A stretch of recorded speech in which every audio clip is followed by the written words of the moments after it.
देखो फलन किसे कहते हैं? फलन जो होता है ना वो किसे फलन की परिभाषा क्या है? तो फलन की जो परिभाषा होती है वो इस प्रकार होती है कि फलन मान लीजिए देखो 2 समुच्चय लिए मैंने, एक अक्ष ले लिया और एक ले लिया y। तो फलन जो होता है वो अक्ष से y पर परिभाषित होता है। इसमें ये होता है कि अक्ष का हर एक एलिमेंट जो होता है y के सापेक्ष उसका एक क्या होना चाहिए? एक प्री इमेज होना चाहिए, यानी कि प्रत्येक का क्या होना चाहिए? एक प्रतिचित्र बोल दो या फिर उसको बोलते प्री इमेज बोल दो या इमेज बोल दो। अक्ष का प्रत्येक अवयव का वाई के अंदर क्या होना चाहिए? प्रतिबिंब होना चाहिए या इमेज होनी चाहिए, इन इंग्लिश में इमेज हो जाएगी। और साथ ही साथ उसका जो प्रतिबिंब आ रहा है ना वो प्रतिबिंब यूनिक होना चाहिए। क्या होना चाहिए? यूनिक।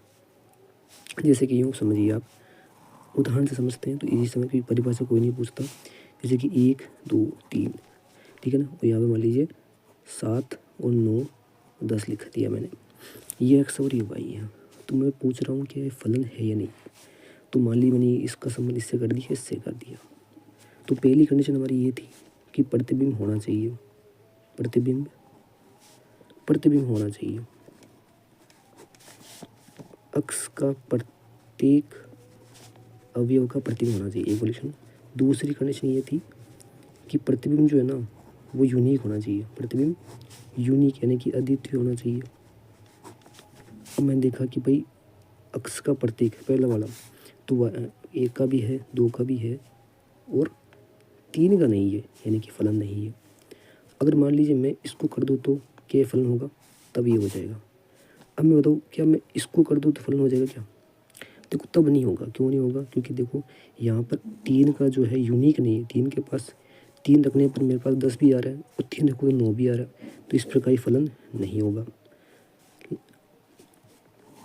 एक और समझाता हूँ जैसे आपको, 1 2 3 7 11 और 12। मान लीजिए मैं इसको कनेक्ट करता हूँ और ये कनेक्ट कर दिया मैंने। अब बताओ कि ये फलन है या नहीं? देखो ये फलन हो जाएगा क्योंकि देखो 1 का इमेज 11 है, ठीक है, पहले कंडीशन संतुष्ट है। दूसरी कंडीशन यहाँ पर देखो 2 का प्री इमेज भी 11 है, कोई दिक्कत बात नहीं है। 1 रखने पर 11 आ सकता है, 2 रखने पर 11 आ सकता है, कोई दिक्कत बात नहीं है। और 3 रखने पर 7 आ गया, तो सबका तो प्री इमेज है, पहली कंडीशन संतुष्ट है। और प्रतिबिंब यूनिक भी है, सबका यूनिक है ना, इसका 11 है, इसका 11, इसका 11 है, 2 का 11 है, तो यूनिक हो गया। और 3 का 7 है, तो ये फलन हो गया। तो इतना याद रखना है कि प्रतिबिंब होना चाहिए और प्रतिबिंब यूनिक होना चाहिए।